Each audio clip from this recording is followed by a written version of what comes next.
Good afternoon, everybody. My name is Joel Mwambungu, and I'm here to present to you about my summer research project, which is automatic signal detection and analysis. Now, this project was done in conjunction with Jet Propulsion Laboratory, NASA's Jet Propulsion Laboratory, and the University of the Virgin Islands Physics Department. And my mentors were Dr. David Morris, Dr. Dragan Nikolic, and Omale Oyake. So, some introduction.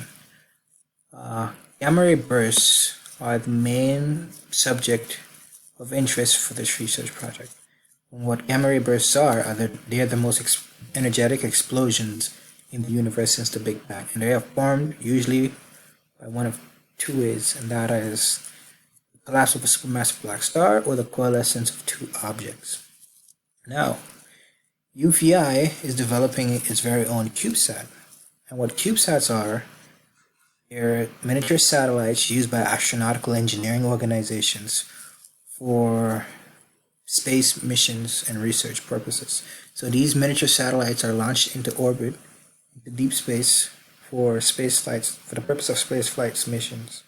And what UVI is doing is UVI is developing its very own CubeSat in order to detect gamma ray bursts. So this satellite is being developed for the intention, the objective is that it will be able to detect gamma ray bursts in outer space. So this is the project overview, my project overview. My project can be broken down into three basic steps, not basic, but three main steps. What I was doing is creating a framework to establish a way to detect signals. And why this is important is that these signals are going to serve as a basis for the ability to be able to detect gamma ray bursts. So before I can even create a framework to be able to detect gamma ray bursts, I first must establish a method or a framework in order to detect signals. So the way that I did this was first by, hence the name of the project, by the way. So the way I did this was first by obtaining a data set from one of my mentors, Dr. Nikolic. And this data set was from a mass spectrometer, which is an instrument the International Space Station. And it was a very, very large data set. So my first task was to actually edit and clean up that data set and make it into a format which is readable by a computer. The second step of the project was to create algorithms and software to be able to detect and analyze the data present on the mass spectrometer. And the data present in that mass spectrometer, specifically, its output needed to be in the form of peaks. So that was actually the purpose of this project, to be able to detect peaks and signals. And the third step was to use my very own scientific instrument called the Bitwise scientific board to be able to generate signals to see if my own algorithms could work in conjunction with it. So this is my lab test setup. And what you can see here is actually the instrument that I'm going to be using to create my own signal. It's called the Bitwise board. It serves many purposes. It's kind of a jack of all trades, a Swiss Army knife of electrical engineering. Specifically, it has four main purposes. It's an LCR meter, a spectrum analyzer, an oscilloscope, and a signal generator. But for the purposes of this project, what we're most concerned about is the signal generating aspect of this scientific instrument. The image on the left is actually what it looks like, and the image on the right is an image of it is a picture of it generating signals. So my project was based on detecting gamma ray bursts, right? So gamma ray bursts are very energetic short bursts of light. They're produced by, as I said before, the collapse of a supermassive black star or the coalescence of two objects. And CubeSats are a class of research spacecraft and nanosatellites and are built by the standard dimensions of 10 centimeters by 10 centimeters by 10 centimeters. And as I mentioned before, the purpose of this project is to develop a framework for the rapid detection and classification of gamma ray bursts. And this project was developed in a three-step process. The first was to analyze and manipulate the spectrometer data into a format which could be read by computer software. The second is to read the signal data, is to create algorithms to be able to read the signal data and analyze it. And the third step is to create my very own signals to see if they could be used with my algorithms. So the methodology is what I just mentioned.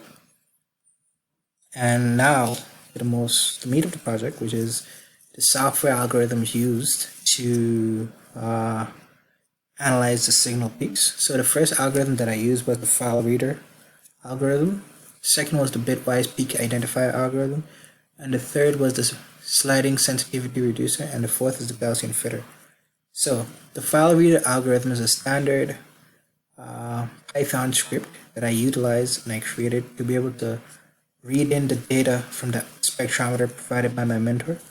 And what it ended up doing was creating line graphs that you can see on screen. So these line graphs are in the form of signals. So what the algorithm literally just did was plot out and create line graphs for the user.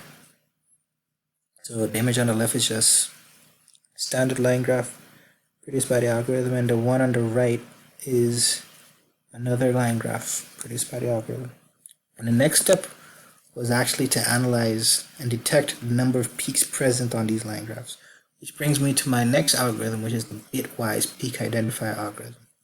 So this algorithm's the main purpose of it, as mentioned before, was to detect all the peaks present on the line graphs, but it had one main issue. It's detecting literally every bump which is present on these line graphs, and that's kind of incorrect. So the algorithm is faulty in that regard. What we want to do is to be able to detect all these main bumps or peaks present. So the range of about 2 to 8 bumps, and here all these big bumps that we see here on the graph.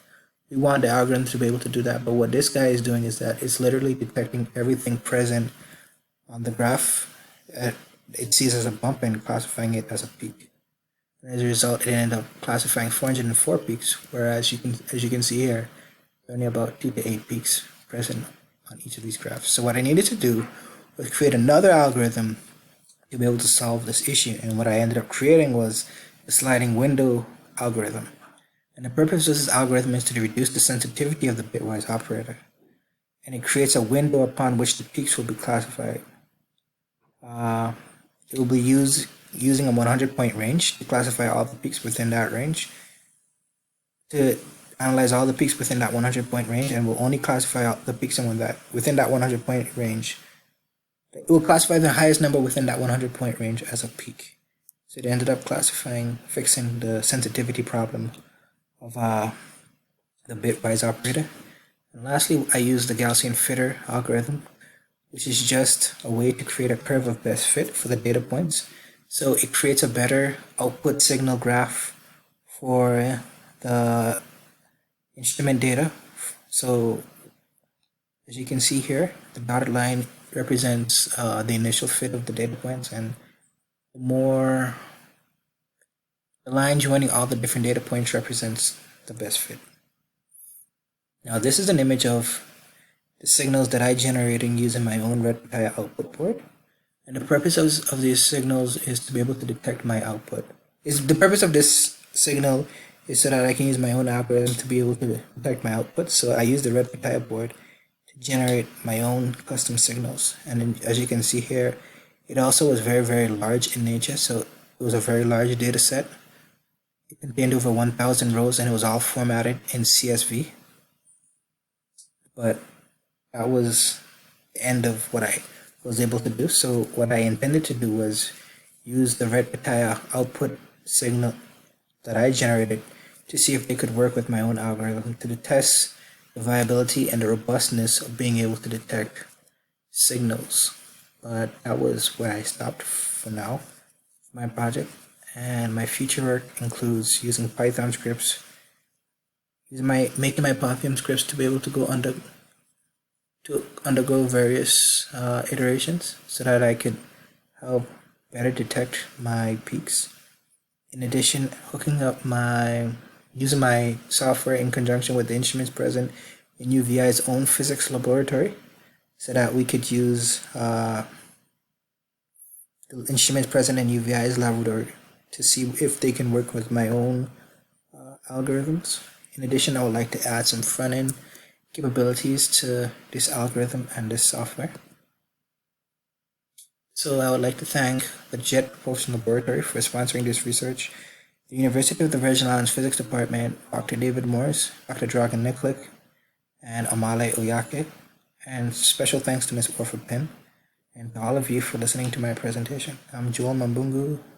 You can contact me at that email that you see below, and yeah, I'd like to say thanks for listening to my presentation today.